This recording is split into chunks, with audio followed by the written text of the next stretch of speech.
So we are definitely watching the developments at the Hyundai and LG Energy Solution battery plants in Georgia, of course. The South Korean government is working to bring some 300 citizens home after they were detained by U.S. officials in an immigration raid last week. Now, this is over possible unlawful employment practices. It was the U.S. Homeland Security Department's largest single-site raid in its history and marked the Trump administration's crackdown on people working or living illegally on American soil. Now, this matter spooking South Korean companies with investments in the United States, but a possible easing of visa rules for foreign experts may be in the works. Now, in his Truth Social post, President Trump stressing that while Korean investments are welcome, companies must comply with U.S. immigration laws. He also adding that his administration will make it, quote, quickly and legally possible for Korean firms to bring skilled personnel into the United States. And,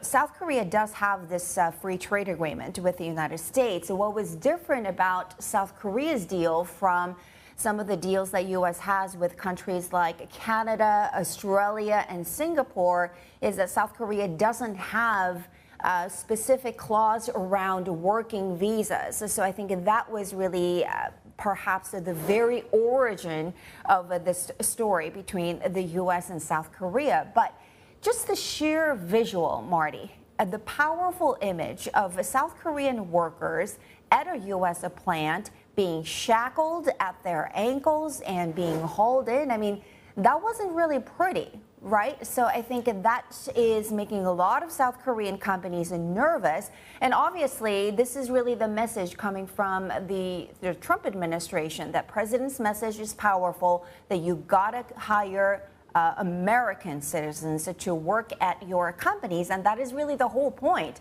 of this whole, MAGA campaign and bringing manufacturing, bringing all these factories to the United States. Is there a link here to what's going on with trade talks between the U.S. and Korea?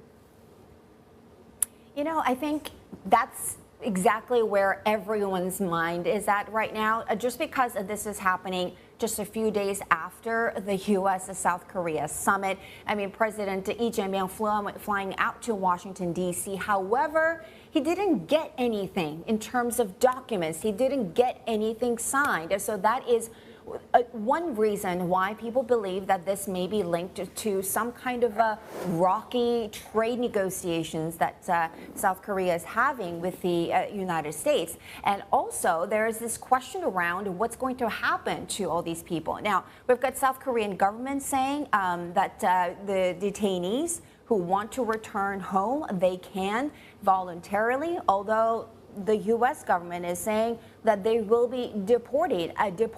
So this is actually, the words coming from the U.S. Secretary of Homeland Security, Secretary Christian Noem as well. So I think we're, getting all these different takes on all this. And I think that just clearly shows that the U.S. and South Korea, they're not talking. The communication is not very clear. The line is not clear.